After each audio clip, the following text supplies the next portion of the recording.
Mr. Orlando Wilson, one question that comes often from people these days: are security guards still relevant? Are they needed?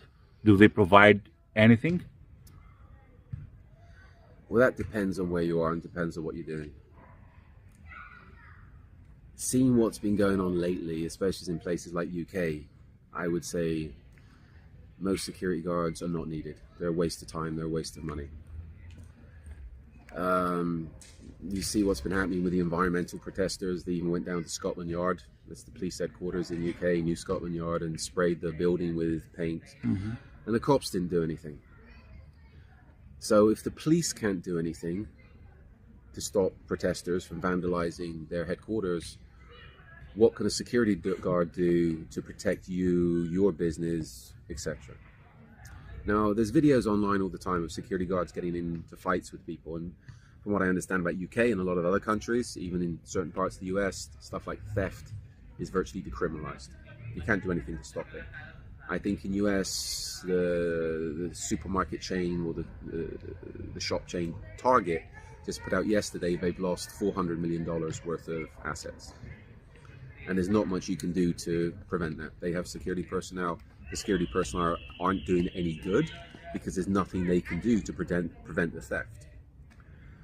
So is it worthwhile for a company to spend money on security guards? I would say if you need it for insurance purposes, yes. If you don't need it for insurance purposes, no. Because in a lot of places, there's nothing the security guards can do to stop people vandalizing your business. There's nothing they can do to stop the theft. If they go and confront people, one, in places like, again, UK, they stand a chance of being stabbed, getting into fights, etc.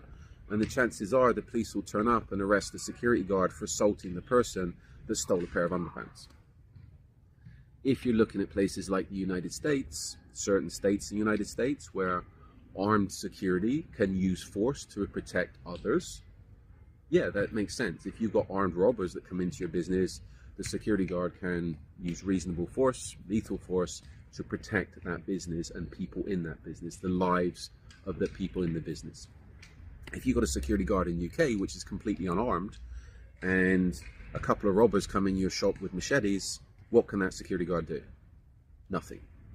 And seeing that they're being paid virtually minimal wage, what would I expect a security guard to do that's earning, let's say, good money, 13, 14 pounds an hour, to protect the business against the security guard's unarmed, to protect the business and its staff from two guys with machetes?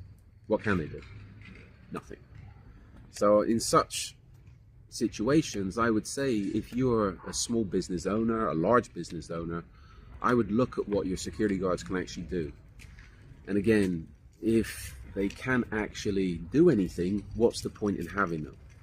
You're better off training members of your staff to be aware of what could potentially go wrong, to be alert for anything that is going wrong, to know how to identify the problems before they happen and call the police as quickly as possible. Because in most cases, all the security guards are doing is calling the police. Why waste money on doing that with a security company? And a lot of the security companies are hiring minimum wage people that are not the most motivated of people. And I don't blame them for not being motivated, because they don't have the work conditions to be motivated or be earning the money to be motivated. You're better off just getting a member of your staff to take over the security responsibilities and training them up and educating them on the laws and what to do if there's a problem.